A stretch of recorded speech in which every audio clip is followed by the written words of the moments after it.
Hello students, मैं दिनेश यादव। इस video lecture में मैं एयर कंडीशनिंग के थर्ड यूनिट साइकोमेट्रिक प्रोसेस के कुछ टॉपिक को डिस्कस करूंगा। तो सबसे पहले देखते हैं साइकोमेट्रिक प्रोसेस क्या है। साइकोमेट्रिक प्रोसेस एक ऐसा प्रोसेस है जिसमें हम लोग एटमॉस्फेयर में अवेलेबल एयर की प्रॉपर्टीज़ में कुछ बदलाव करते हैं, कुछ चेंजेस करते हैं। अब कौन कौन सी प्रॉपर्टीज़ हैं एयर की, जैसे मान लीजिए एयर का कुछ ना कुछ टेम्परेचर होता है, उसकी कुछ ह्यूमिडिटी होती है, एंथैल्पी होती है, एयर की प्योरिटी है। तो ऐसे बहुत सारे पैरामीटर्स हैं एयर के अंदर जिसको हमें चेंज करना होता है, और इस चेंज करने की प्रक्रिया को ही हम बोलते हैं साइकोमेट्रिक प्रोसेस। एटमॉस्फेयर में अवेलेबल एयर की प्रॉपर्टीज़ को चेंज करना ही साइकोमेट्रिक प्रोसेस कहलाता है। तो बात करते हैं ऐसा ज़रूरत क्यों पड़ती है, क्यों हम लोग चेंज करते हैं एयर की प्रॉपर्टीज़ को। तो अगर मान लीजिए हम ह्यूमन कंफर्ट की बात करें, ह्यूमन बॉडी की बात करें, तो ह्यूमन बॉडी एक पर्टिकुलर टेम्परेचर, एक particular humidity, relative humidity, enthalpy, बहुत सारी जो पैरामीटर्स हैं एयर की, एक फिक्स पैरामीटर पे ही ह्यूमन बॉडी कंफर्टेबल फील करती है। और चूँकि वेदर कंडीशन बदलता रहता है, चेंज होता रहता है, तो हमेशा एयर की प्रॉपर्टीज़ भी चेंज होती रहती है, चाहे समर हो या विंटर हो या रेनी सीजन हो। तो सीजन के अकॉर्डिंग एयर का जो प्रॉपर्टीज़ है वो चेंज होता रहता है। बट जो ह्यूमन बॉडी है एक फ़िक्स पैरामीटर के लिए ही कंफर्टेबल फ़ील करती है। तो इस वजह से हमें एटमॉस्फेयर में अवेलेबल एयर की प्रॉपर्टीज़ में कुछ चेंजेस लाने पड़ते हैं, ताकि हमारी जो ह्यूमन बॉडी है वो कंफर्टेबल फ़ील कर सके। अगर हम ह्यूमन कंफर्ट की बात कर रहे हैं, तो बेसिकली साइकोमेट्री प्रोसेस में हम लोग क्या पढ़ेंगे, यही पढ़ने वाले हैं कि ऐसे कौन कौन से मेथड हैं, कौन कौन से तरीके हैं जिससे हम एयर के अंदर अवेलेबल जो प्रॉपर्टीज़ हैं उसमें हम कुछ बदलाव कर सकें, कुछ चेंजेस कर सकें। तो देखते हैं कैसे कौन कौन से मेथड हैं, कैसे हम कर सकते हैं एयर की प्रॉपर्टीज़ में चेंजेस। तो सबसे पहला पॉइंट है सेंसिबल हीटिंग।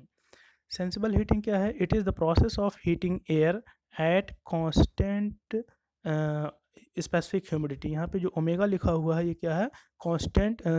ओमेगा का मतलब होता है ह्यूमिडिटी, या स्पेसिफिक ह्यूमिडिटी को हम ओमेगा से डिनोट करते हैं। तो यहाँ पे लिखा हुआ है हीटिंग। हीटिंग का मतलब क्या हो गया कि टेम्परेचर, ड्राई बल्ब टेम्परेचर बढ़ेगा, लेकिन ड्राई बल्ब टेम्परेचर बढ़ाना है और ह्यूमिडिटी को क्या रखनी है? कांस्टेंट रखनी है। तो ऐसे प्रोसेस को हम बोलते हैं सेंसिबल हीटिंग प्रोसेस। अब ऐसा हम कर कैसे सकते हैं? आपके सामने एक अरेंजमेंट दिखा हुआ है।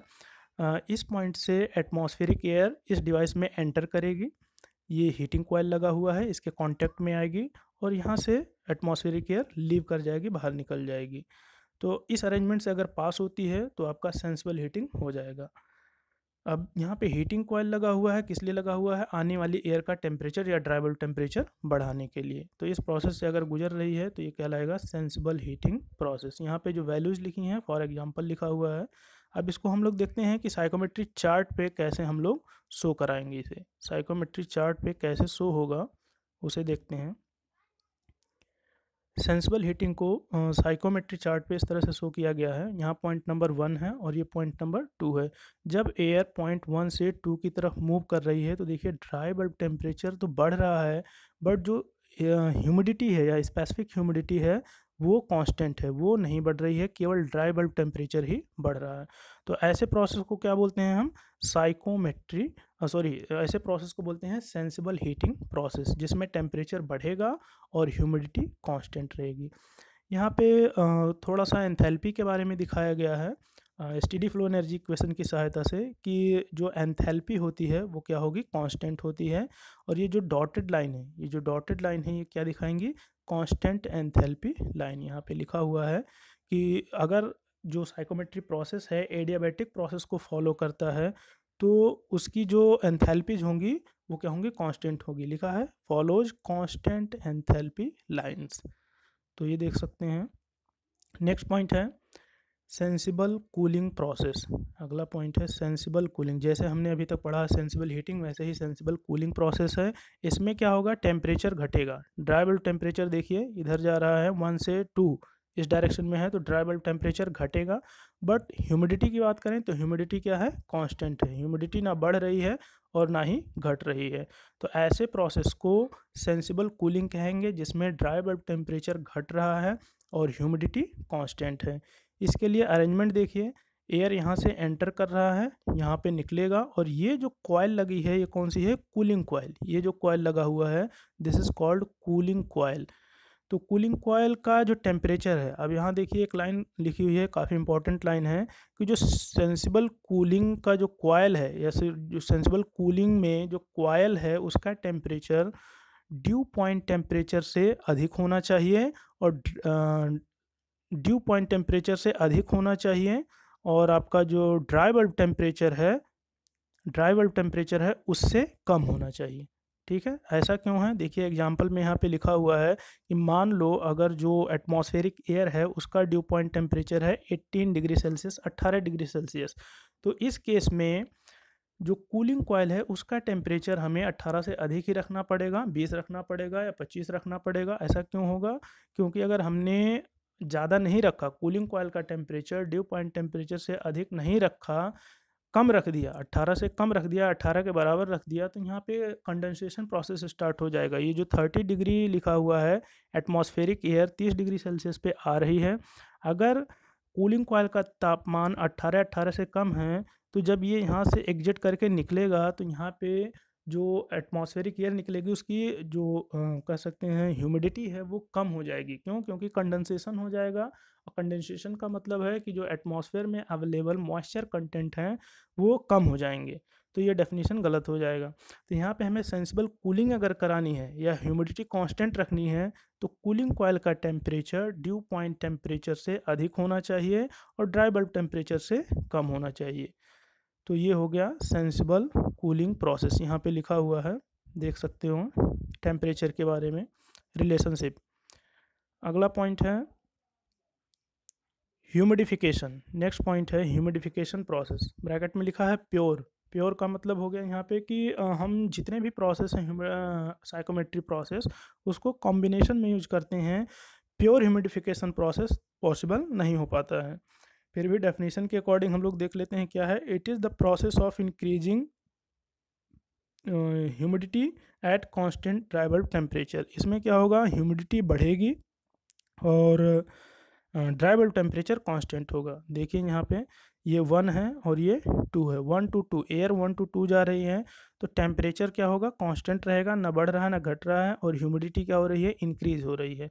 तो ऐसे प्रोसेस को क्या बोलेंगे, ह्यूमिडिफिकेशन। नाम से ही समझ में आ रहा होगा, ह्यूमिडिफिकेशन मतलब ह्यूमिडिटी बढ़ रही है और टेम्परेचर कांस्टेंट है, तो ऐसे प्रोसेस को बोलते हैं ह्यूमिडिफिकेशन प्रोसेस।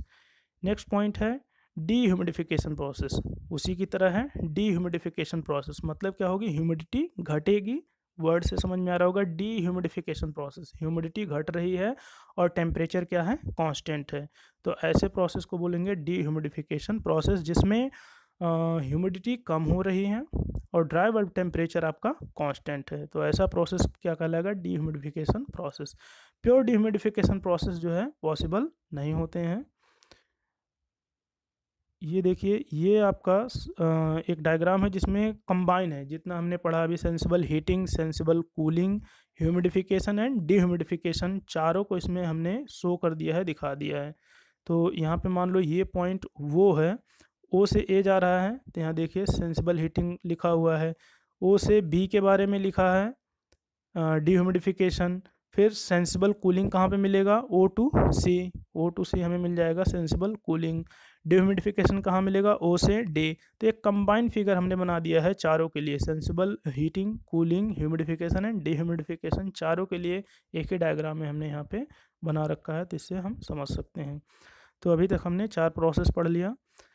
अब नेक्स्ट प्रोसेस है हीटिंग एंड ह्यूमिडिफिकेशन। अब देखिए हम, अब ये सब क्या है, प्रैक्टिकल है, यहाँ पे ब्रैकेट में लिखा हुआ है प्रैक्टिकल चीज़ें हैं। प्रैक्टिकल का मतलब कि एक्चुअल में यही प्रोसेस होते हैं, प्योर प्रोसेस नहीं होते हैं, कॉम्बिनेशन में हो रहा है हीटिंग एंड ह्यूमिडिफिकेशन।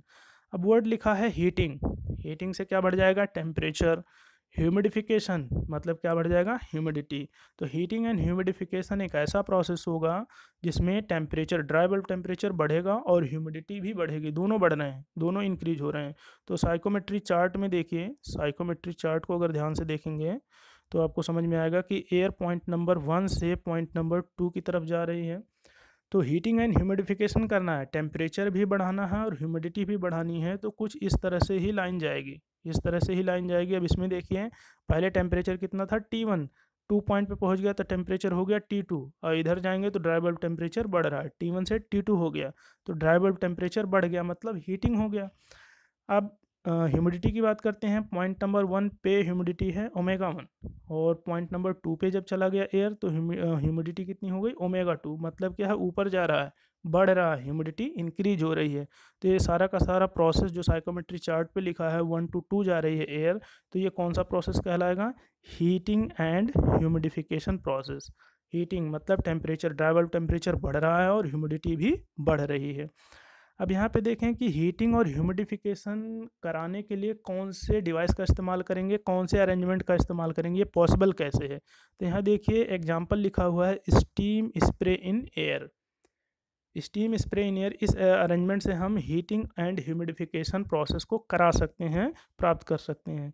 अब देखिए एयर जो अनसेचुरेटेड एयर है, एटमॉस्फेयर वाली एयर है, वो आ रही है इस अरेंजमेंट में, एंटर करेगी और यहाँ से लीव कर जाएगी, निकल जाएगी। अब अरेंजमेंट के अंदर क्या है, स्टीम के नोजल्स लगे हुए हैं, जिसमें स्प्रे कराया जाएगा, स्टीम का स्प्रे कराया जाएगा। और उस स्प्रे में क्या चीज़ कांटेक्ट में आ रही है? एयर, एटमॉस्फेयर की एयर कांटेक्ट में आ रही है। तो ऐसा कांटेक्ट में आने से होगा क्या कि स्टीम है, टेम्परेचर अधिक होगा तो हीटिंग हो जाएगा। स्टीम है, टेम्परेचर अधिक होगा, जो बाहर की टेम्परेचर है एयर की उससे अधिक स्टीम का टेम्परेचर है तो हीटिंग हो गया। ह्यूमिडिफिकेशन कैसे हो जाएगा? नमी कैसे बढ़ जाएगी या फिर उसकी ह्यूमिडिटी कैसे बढ़ जाएगी? क्योंकि जब एयर स्टीम के कांटेक्ट में आएगा, जब एयर स्टीम के कांटेक्ट में आएगा तो कुछ ना कुछ स्टीम के पार्टिकल एयर के अंदर एब्जॉर्ब कर लिए जाएंगे। तब एयर के अंदर एब्जॉर्ब कर लिए जाएंगे, उससे क्या होगी, उसकी नमी बढ़ जाएगी, तो बोल सकते हैं ह्यूमिडिफिकेशन भी हो गया। तो ये प्रोसेस हो गया हीटिंग एंड ह्यूमिडिफिकेशन।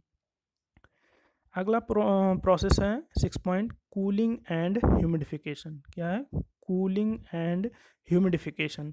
अब देखिए क्या लिखा हुआ, कूलिंग, इट मीन्स कूलिंग है तो क्या होगा, टेम्परेचर कम होगा, ड्राई बल्ब टेम्परेचर कम होगा। ह्यूमिडिफिकेशन है मतलब ह्यूमिडिटी बढ़नी है, ह्यूमिडिटी बढ़ेगी। तो इसमें टेम्परेचर, साइकोमेट्री चार्ट पे देखिए ऐसा प्रोसेस कराना है कि टेम्परेचर कम हो जाए, ड्राई बल्ब टेम्परेचर कम हो जाए और ह्यूमिडिटी बढ़ जाए।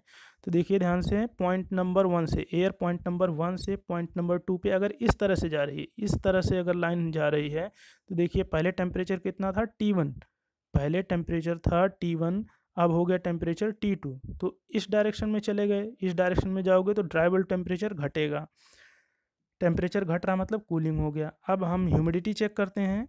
पहले पॉइंट पे ह्यूमिडिटी थी ओमेगा 1, दूसरे पॉइंट पे हो गई ह्यूमिडिटी ओमेगा 2। तो अब देखिए ऊपर की डायरेक्शन में जा रही हैं, ओमेगा 1 से ओमेगा 2 ऊपर की तरफ जाएंगे तो ह्यूमिडिटी बढ़ रही है।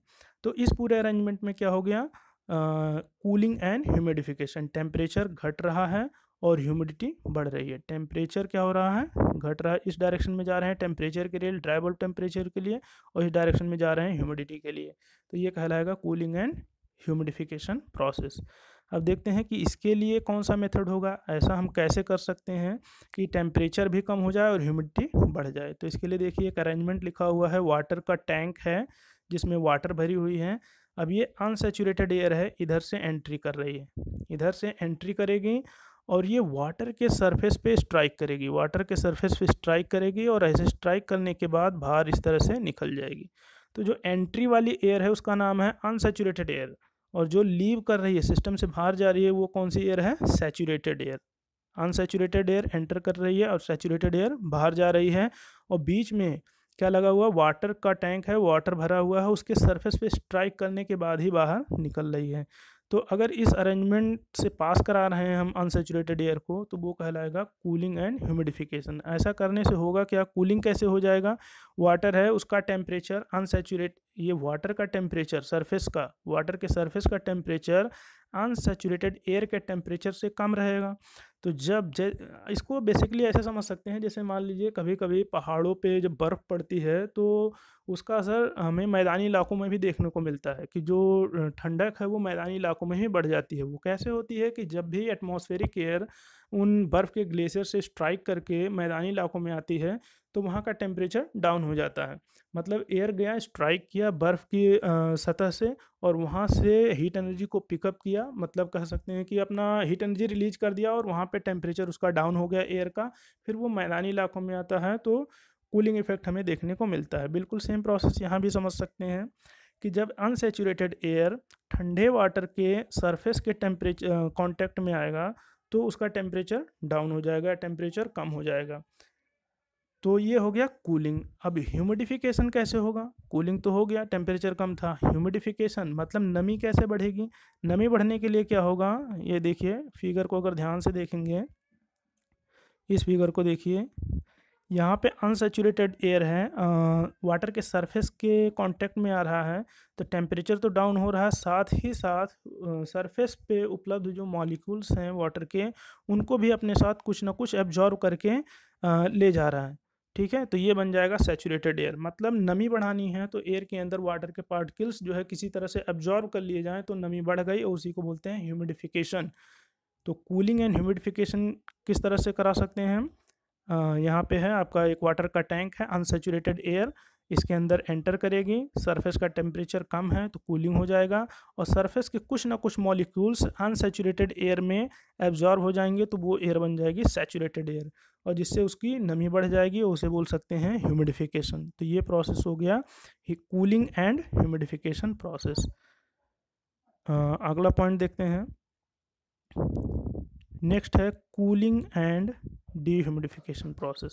अगला पॉइंट है कूलिंग एंड डीह्यूमिडिफिकेशन। कूलिंग का मतलब हो गया टेम्परेचर हमें कम करना है, डीह्यूमिडिफिकेशन का मतलब ह्यूमिडिटी भी कम करनी है। तो साइकोमेट्री चार्ट पे ध्यान से देखिए, पॉइंट नंबर 1 यहाँ पे है, पॉइंट नंबर 2 यहाँ पे है, 1 से 2 इस तरह से जा रहे हैं। तो 1 से 2 जाओगे तो क्या होगा? ह्यूमिडिटी कम होगी, इधर ही आएंगे ना, ओमेगा के लिए जो है हम नीचे आएंगे, और ड्राई बल्ब टेम्परेचर के लिए इधर जाएंगे। तो इस चार्ट को ध्यान से देखेंगे तो ह्यूमिडिटी घट रही है और टेम्परेचर बढ़ रहा है। ठीक है, नहीं टेम्परेचर भी इसमें घटेगा, ध्यान से देखें तो इधर जा रहे हैं ना, टेम्परेचर बढ़ेगा तो इस डायरेक्शन में जाएंगे और टेम्परेचर घटेगा तो इस डायरेक्शन में जाएंगे। तो ये टेम्परेचर घटने वाला डायरेक्शन, ड्राई बल्ब टेम्परेचर कम हो रहा है और ह्यूमिडिटी भी कम हो रही है। तो ऐसे कॉम्बिनेशन को क्या बोलेंगे? Cooling and dehumidification process. जैसे हमने सेकंड पॉइंट देखा था सेंसिबल कूलिंग, तो सेंसिबल कूलिंग जो सेकंड पॉइंट था उसमें जो कॉइल टेम्परेचर था वो ड्यू पॉइंट टेम्परेचर से अधिक था। ठीक है, तो वो कहलाएगा सेंसिबल कूलिंग। लेकिन यहाँ पे डीह्यूमिडिफिकेशन करना है तो उसके लिए हम क्या कर सकते हैं? लिखा है it is the process of simultaneous cooling and dehumidification that is achieved when coil temperature is less than due point temperature. अब यहाँ पे उल्टा करना है, मतलब जो सेकंड पॉइंट हमने सेकंड प्रोसेस पढ़ा था सेंसिबल कूलिंग प्रोसेस में जो कॉइल टेम्परेचर था वो ड्यू पॉइंट टेम्परेचर से अधिक था। ठीक है, क्योंकि हमें वहाँ केवल सेंसिबल कूलिंग करानी थी और ह्यूमिडिटी कांस्टेंट रखनी थी। लेकिन यहाँ पे कूलिंग कराने के साथ साथ हमें ह्यूमिडिटी कांस्टेंट नहीं करनी है, ह्यूमिडिटी को घटाना है, डीह्यूमिडिफिकेशन करना है। तो उसके लिए हमें जो coil temperature is less than due point temperature. तो इस तरह से हम कूलिंग एंड डिह्यूमिडिफिकेशन करा सकते हैं। जो कूलिंग कॉइल लगाएंगे उसका टेम्परेचर इतना सेट कर देंगे कि एयर के ड्यू पॉइंट टेम्परेचर से कम हो जाए या कम रख देंगे, तो उससे हमारा कूलिंग भी हो जाएगा और ह्यूमिडिटी भी उसकी कम हो जाएगी। तो ये हो गया कूलिंग एंड डिह्यूमिडिफिकेशन प्रोसेस। इसमें लास्ट पॉइंट देखते हैं। लास्ट है आपका heating and dehumidification process. Heating का मतलब टेम्परेचर बढ़ेगा और डिह्यूमिडिफिकेशन का मतलब कि ह्यूमिडिटी कम होगी। तो यहाँ पे साइकोमेट्री चार्ट पे देखिए, पॉइंट नंबर 1 यहाँ पे है और 1 से जा रही है एयर 1 to 2। तो देखिए ये ओमेगा 1 वहाँ यहाँ पे है और ओमेगा 2 यहाँ पे है। तो नीचे की डायरेक्शन में आएंगे, ह्यूमिडिटी क्या होगी? कम होगी। तो ये क्या हो गया? डीह्यूमिडिफिकेशन हो गया। ह्यूमिडिटी कम मतलब डीह्यूमिडिफिकेशन हो गया। और इसको और ध्यान से देखें कि टेम्परेचर के बारे में, कि टेम्परेचर घट रहा है या बढ़ रहा है। तो टेम्परेचर के लिए देखिए पॉइंट नंबर 1 यहाँ पे है और पॉइंट नंबर 2 यहाँ पे है। तो इस डायरेक्शन में जा रहे हैं क्योंकि 1 यहाँ पे आएगा और 2 यहाँ पे आएगा टेम्परेचर, T1 T2। तो ड्राई बल्ब टेम्परेचर क्या हो रहा है? बढ़ रहा है। ड्राई बल्ब टेम्परेचर बढ़ रहा है और ह्यूमिडिटी क्या हो रही है? घट रही है। तो टेम्परेचर बढ़ रहा मतलब हीटिंग और ह्यूमिडिटी घट रहा मतलब डीह्यूमिडिफिकेशन। तो ये प्रोसेस क्या कहलाएगा? Heating and dehumidification process. अब यहाँ पे हम बात करते हैं कि हीटिंग एंड डिह्यूमिडिफिकेशन कराएंगे कैसे, कौन से डिवाइस से। अभी तक जैसे हमने सेंसिबल कूलिंग कराया तो कूलिंग कॉइल लगा दिया, हीटिंग कराया तो एक हीटिंग कॉइल लगा दिया। तो ऐसे ही यहाँ भी वर्ड लिखा हुआ है हीटिंग, हीटिंग कराना है तो क्या हमें यहाँ पे कॉइल लगाना पड़ेगा, या कौन से मेथड से हीटिंग हम करा सकते हैं, या फिर ह्यूमिडिटी कैसे हम कम कर सकते हैं। ठीक है, तो यहाँ पे देखिए ध्यान से, इसमें हमें कोई कॉइल वगैरह की आवश्यकता नहीं है। केमिकल यूज करेंगे जिसका नाम है silica gel and alumina. Silica gel and alumina एक प्रकार का केमिकल है जिसका काम क्या है, मॉइस्चर को एब्जॉर्ब करना। इसकी प्रॉपर्टी होती है कि एयर के अंदर अगर हम एयर को सिलिका जेल या एल्यूमिना से पास कराएं, देखिए यहाँ पे अरेंजमेंट बना हुआ है ये, इसमें अगर मॉइस्ट एयर को पास कराया जाए इस तरह से और यहाँ से लीव कराया जाए, और इसके अंदर क्या भरे हुए हैं, सिलिका जेल या एल्यूमिना, तो इससे जब पास होगा एयर, मॉइस्ट एयर, तो जो मॉइस्ट एयर है पास होगा और जब निकलेगा तो उसकी ह्यूमिडिटी क्या हो जाएगी, कम, नमी जो है वो कम हो जाएगी। क्योंकि सिलिका जेल या एल्यूमिना की खासियत ये होती है वो एयर के अंदर प्रेजेंट नमी को या फिर मॉइस्चर को अपने अंदर अवशोषित कर लेता है, एब्जॉर्ब कर लेता है, और जो बाहर एयर निकलेगी उसकी ह्यूमिडिटी क्या होगी, थोड़ी हमें कम मिलेगी। पहले एयर मॉइस्ट एयर एंटर हो रहा था, मतलब नम एयर एंटर हो रहा था, और बाद में जो नमी है उसकी थोड़ी सी घट जाएगी, क्योंकि बीच में क्या लगे हुए हैं, सिलिका जेल जो मॉइस्चर को एब्जॉर्ब करने का काम करते हैं। अब मॉइस्चर एब्जॉर्ब हो गया, इसका मतलब डीह्यूमिडिफिकेशन हो गया। डीह्यूमिडिफिकेशन तो समझ में आ गया कि जो आपके सिलिका जेल या एल्यूमिना है वो मॉइस्चर को अपने अंदर एब्जॉर्ब कर ले रहे हैं, ह्यूमिडिटी कम हो गई। ह्यूमिडिटी कम हो गई मतलब डीह्यूमिडिफिकेशन हो गया। अब अगला पॉइंट है कि हीटिंग कैसे होगा। हम कॉइल नहीं लगा रहे तो हीटिंग कैसे होगा। तो हीटिंग होने के लिए कॉन्सेप्ट आपको समझ में आना चाहिए लेटेंट हीट का, कि कोई भी पदार्थ है अगर लेटेंट हीट अपना फेज चेंज कर रहा है, जैसे स्टीम है, स्टीम को कंडेंसर से हम पास कराते हैं तो स्टीम कंडेंसर के अंदर जाएगा तो किस फेज में जाता है, गैस फेज में जाता है। कंडेंसर से जब निकलता है तो कौन से फेज से निकलता है, लिक्विड फेज से। तो यहाँ पे फेज चेंज हो गया, फेज चेंज मतलब गैस से लिक्विड में बदल गया। तो फेज चेंज के दौरान क्या होगा, लेटेंट हीट रिलीज होती है। अब लेटेंट हीट रिलीज होगी तो वो कहीं ना कहीं किसी न किसी ऑब्जेक्ट को गर्म कर सकती है। तो वही कॉन्सेप्ट यहाँ पे भी है, जब फेज चेंज हो रहा है, कंडेंसेशन हो रहा है या मॉइस्चर एब्जॉर्ब कर लिए जा रहे हैं, तो वहाँ से क्या होगा, लेटेंट हीट रिलीज होगी। तो जो एयर है वो मॉइस्चर के जो लेटेंट हीट है जो रिलीज हो रही है उसको एब्जॉर्ब कर लेगी अपने अंदर और वो हीट हो जाएगी। तो हीटिंग यहाँ पे हो गया, हीटिंग भी हो गया और डिह्यूमिडिफिकेशन भी हो गया। तो इस तरह से हमने 8 साइकोमेट्री प्रोसेस पढ़ लिया है। बाकी के जो कंटेंट हैं उसको नेक्स्ट वीडियो लेक्चर में हम लोग कवर करेंगे। Thank you.